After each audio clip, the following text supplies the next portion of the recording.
پہلے تو جب نکاح ہونے لگے تو نکاح میں مہر وہ اتنا ہونا چاہیے جتنا خاوند آسانی سے ادا کر سکے اور اس میں بیوی کی حق تلفی بھی نہ ہو۔ ہمارے معاشرے میں مہر کے حوالے سے بھی بہت اونچ نیچ پائی جاتی ہے۔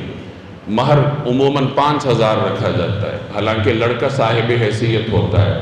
بارات جیسی ایک غیر ضروری رسم پر لاکھوں روپے خرچ کر دیے جاتے ہیں، لیکن مہر جو ایک شرعی چیز ہے جسے شریعت نے مقرر کیا ہے، مہر پر آ کر پھر لوگوں کے پاس 5,000 روپیہ ہوتا ہے اور وہ بھی بس برائے نام۔ تو یہ ایک معتدل مزاج نہیں ہے۔ معتدل طریقہ یہ ہے کہ مہر لڑکے کی استطاعت کے مطابق ہونا چاہیے۔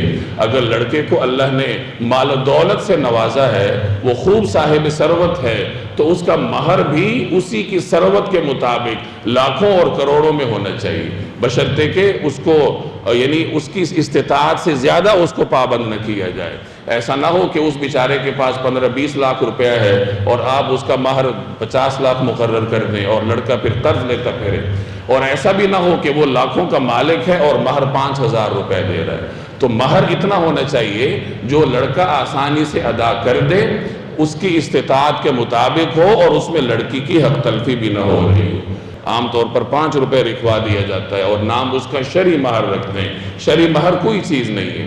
شریعت نے مہر مقرر کیا ہے اور خاوند کو پابند کیا ہے کہ اپنی استطاعت کے مطابق مہر ادا کرو۔ تو مہر یہ حسن سلوک کا پہلا قدم ہے کہ مہر سے ہی آپ کے حسن سلوک کا اندازہ ہو جاتا ہے کہ آپ جس لڑکی کو اللہ کے نام پر اپنے گھر لا رہے ہیں تو آپ اسے کتنا احترام دے رہے ہیں، اس کو کتنا مہر دے رہے ہیں۔